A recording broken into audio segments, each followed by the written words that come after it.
Mohammad Yunus PM आवास को बनाने जा रहे कब्रिस्तान। निमिषा की सजा हुई रद्द, जाने दावे की सच्चाई। कंबोडिया से डर गया थाईलैंड, उठाया बड़ा कदम। रूस ने यूक्रेन की जेल पर किया भयानक हमला। फिलिस्तीन पीएम की मांग से बौरा जाएगा हमास। नमस्कार, मेरा नाम है शालिनी और आप देख रहे हैं द न्यूज़ 15। स्वागत है आपका हमारे खास प्रोग्राम दुनिया के हालचाल में। चलिए नजर डालते हैं इन बड़ी खबरों पर विस्तार से। बांग्लादेश की अवामी लीग ने मोहम्मद यूनुस की अंतरिम सरकार पर गंभीर आरोप लगाया है। पार्टी का कहना है कि यूनुस सरकार पूर्व प्रधानमंत्री शेख हसीना के आधिकारिक निवास गढ़भवन में सामूहिक कब्रिस्तान बनाने की योजना बना रही है। अवामी लीग ने इस कदम को गैर जिम्मेदाराना और अपमानजनक बताया और इसे देश की लोकतांत्रिक और सांस्कृतिक विरासत पर हमला करार दिया। पार्टी ने कहा कि गढ़भवन शेख हसीना का निजी घर नहीं बल्कि बांग्लादेश के प्रधानमंत्री का आधिकारिक निवास है, जिसे मशहूर वास्तुकार लुई आई काहन ने संसद भवन के साथ मिलकर डिजाइन किया था। ये बांग्लादेश की सांस्कृतिक विरासत का हिस्सा है। अवामी लीग ने आरोप लगाया कि गढ़भवन में बदलाव शेख हसीना के प्रति नफरत से प्रेरित है और इससे पर्यावरण को भी नुकसान होगा।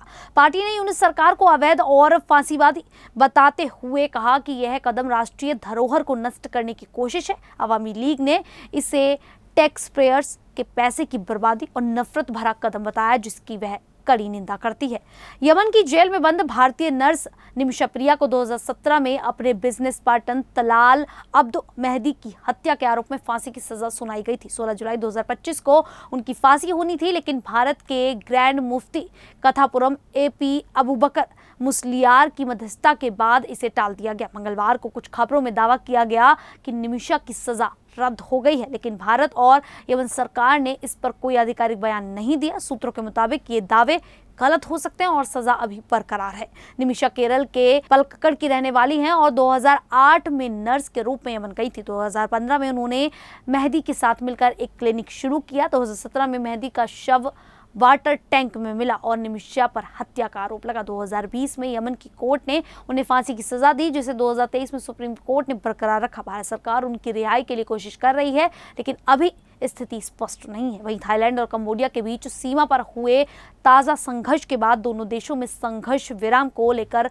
असमंजस बना हुआ है। इस स्थिति में रॉयल थाई आर्मी ने फ्रांसीसी VLMICA short range air defence system को पहली बार इस्तेमाल करने की तैयारी शुरू की है। एक्स अकाउंट बिजनेस के 26 जुलाई 2025 के वीडियो के अनुसार ये कदम 24 जुलाई से शुरू हुए तनाव के जवाब में उठाया गया है। VLMICA एक आधुनिक मिसाइल सिस्टम है जिसे थाई सेना ने 2017 में खरीदा और 2019 में इस्तेमाल शुरू किया। ये पुराने स्पाडा 2000 सिस्टम की जगह ले रहा है। इसका मकसद ड्रोन, क्रूज मिसाइल और लड़ाकू विमानों जैसे हवाई खतरों से बचना है। यह सिस्टम 20-40 किलोमीटर तक के खतरे को 360 डिग्री कवरेज के साथ तेजी से नष्ट कर सकता है। ये दो तरह की मिसाइलों RF और IR के साथ काम करता है और जमीन व समुद्र दोनों पर तैनात हो सकता है। थाई सेना का कहना है कि उन्होंने संघर्ष विराम का पालन किया, लेकिन कंबोडिया ने हमले जारी रखे, जिसके चलते जवाबी कार्रवाई करनी पड़ी। कंबोडिया ने इन आरोपों से इनकार किया और कहा कि संघर्ष विराम लागू है। मंगलवार को दोनों देशों के सैन्य कमांडरों की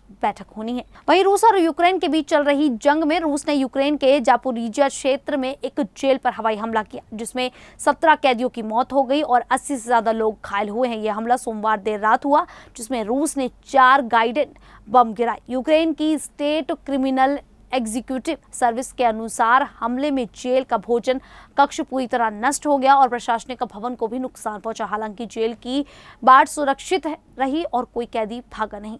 यूक्रेन ने इस हमले को युद्ध अपराध बताया, क्योंकि जेल जैसे असैन्य ढांचों पर हमला अंतर्राष्ट्रीय नियमों के खिलाफ है। दूसरी ओर यूक्रेन ने भी रूस पर जवाबी हमला किया। यूक्रेन ने ड्रोन से रूस के स्टावरोपोल क्षेत्र में एक इलेक्ट्रॉनिक युद्ध उपकरण संयंत्र को निशाना बनाया। इस हमले से रूस को भारी नुकसान हुआ, क्योंकि यह संयंत्र रडार, रेडियो, नेविगेशन और रिमोट कंट्रोल उपकरण बनाता था। जापोरिजिया में हुए हमले में 42 कैदियों को गंभीर चोटें आईं, जिनका इलाज चल रहा है। दोनों देशों के बीच यह तनाव बढ़ता ही जा रहा है। इजरायल और हमास के बीच चल रही जंग के बीच फिलिस्तीनी प्रधानमंत्री मोहम्मद मुस्तफा ने कहा कि गाजा में शांति के लिए हमास को हथियार और गाजा का नियंत्रण छोड़कर फिलिस्तीनी अथॉरिटी को सौंपना होगा। साथ ही इजरायल को भी गाजा से पूरी तरह हटना होगा। ये बयान फ्रांस और सऊदी अरब द्वारा आयोजित 3 दिन की कॉन्फ्रेंस में आया, जो इजरायल फिलिस्तीन के लिए 2 राष्ट्रीय समाधान पर केंद्रित थी। फ्रांस के विदेश मंत्री जीन नोएल बैरो ने कहा कि 2 राष्ट्रीय समाधान ही एकमात्र रास्ता है। फ्रांस के राष्ट्रपति मैक्रोन सितंबर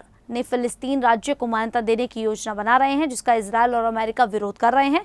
मुस्तफा ने दुनिया से फिलिस्तीनी राज्य को समर्थन देने और अंतर्राष्ट्रीय फोर्स बनाने की मांग की। फ्रांस चाहता है कि ब्रिटेन भी फिलिस्तीनी राज्य को माने, लेकिन ब्रिटिश पीएम कीर स्टारमर ने इसे बड़े प्लान का हिस्सा बताया। यूएन के महासचिव एंटोनियो गुटरेस ने कहा कि गाजा की तबाही और इजरायली कब्जे से दो राष्ट्रीय समाधान मुश्किल हो रहा है। सऊदी अरब ने डोनाल्ड ट्रंप से शांति की पहल की उम्मीद जताई, लेकिन अमेरिका ने इस कॉन्फ्रेंस को पब्लिसिटी स्टंट बताया। इजरायल ने कॉन्फ्रेंस का बहिष्कार किया। खैर, इस पूरी जानकारी को लेकर आप लोगों की क्या राय है, आप हमें कमेंट करके जरूर बताइएगा। अभी के लिए इतना ही, फिर हाजिर होंगे ऐसी ही देश और दुनिया से जुड़ी बड़ी खबरों के साथ। तब तक के लिए देखते रहिए द न्यूज़ 15।